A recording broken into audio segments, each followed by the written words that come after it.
Assalamu alaikum wa rahmatullahi wa barakatuh. Ramadan Mubarak Karim. Changement de cuisine, changement de décor et d'ambiance. Bienvenue dans notre série spéciale Ramadan. Cette semaine, une quatrième et dernière recette présentée en darija et en français. Aujourd'hui, nous vous présentons la recette de la semoule au lait et à l'anis. Consommée telle qu'elle que présentée ou avec un peu de miel, cette soupe sera la bienvenue pour garnir vos tables durant ce mois de Ramadan pour changer de la harira, shorba ou autre. Sans plus attendre, nous allons commencer. Vous aurez besoin des ingrédients suivants. Vous aurez besoin donc de l'eau, vous aurez besoin de sel, vous aurez besoin d'anis, vous aurez besoin de semoule,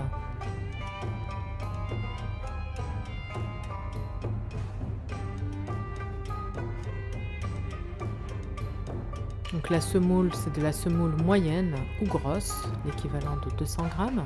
Vous aurez besoin de sel et huile de tournesol. Vous aurez besoin également de beurre et de lait qui n'apparaissent pas. Cette recette est très facile.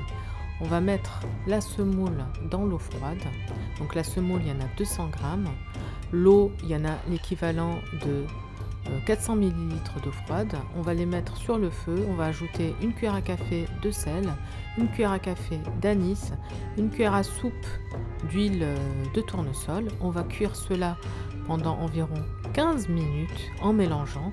Et ensuite, on va ajouter le lait, donc 600 ml de lait qu'on va rajouter et on va les cuire pendant 5 minutes. Et en fin de cuisson, on va rajouter 10 g de beurre. Vous voyez, c'est une recette vraiment très facile, très rapide, très pratique, à base d'anis. Vous savez que l'anis, c'est très bon pour la santé, pour les problèmes de digestion, surtout pendant ce mois de Ramadan. Vous allez voir, vous allez adorer.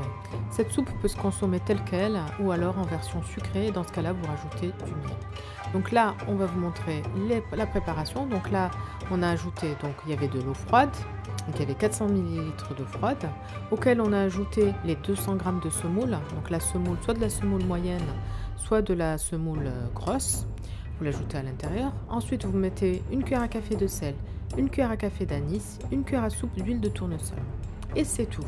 Vous mélangez le tout pendant 15 minutes. 15 minutes plus tard, on va ajouter le lait. Donc pour le lait, il y en aura 600 ml de lait à rajouter après 15 minutes de mélange. Donc là, on continue à mélanger jusqu'à ce qu'on sente que ça devienne un peu plus épais. Donc là, vous voyez, on continue à mélanger,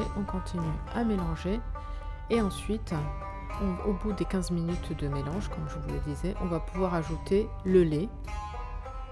Et après le lait, donc, on va pouvoir mélanger pendant 5 minutes avec le lait. Et en fin de cuisson, lorsqu'on aura atteint les 5 minutes de cuisson avec le lait, on pourra rajouter 10 g de beurre. Donc en fin de cuisson, l'équivalent d'une cuillère à soupe de beurre.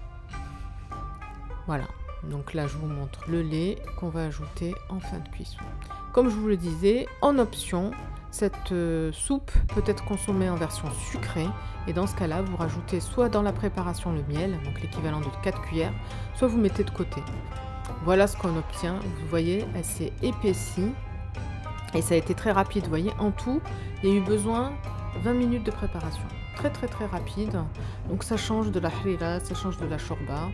Et en plus, c'est une soupe très saine. Vous pouvez la manger pour varier pendant ce mois de Ramadan. Voilà, donc là, les soupes ont été servies. Donc, nous allons la consommer telle qu'elle, sans miel. Mais nous allons l'accompagner de dattes, donc c'est sucré, de shpakia qui est sucré. Donc, nous n'avons pas mis de miel dans nos bols. Par contre, si vous souhaitez mettre du miel, vous pouvez soit le mettre au moment de la préparation, comme je vous le disais, en fin de cuisson, soit ce que vous pouvez faire dans un petit récipient, vous mettez un peu de miel, puis les personnes se servent à souhait dans leur propre bol. Voilà. Mais écoutez, on arrive à la fin de cette vidéo. J'espère que cette recette vous plaira. Je vous souhaite un bon appétit. Merci d'avance de liker, partager, de vous abonner à la chaîne si ce n'est pas encore fait pour ne pas rater les prochaines recettes. Et je vous dis à bientôt pour une nouvelle recette. Bye bye!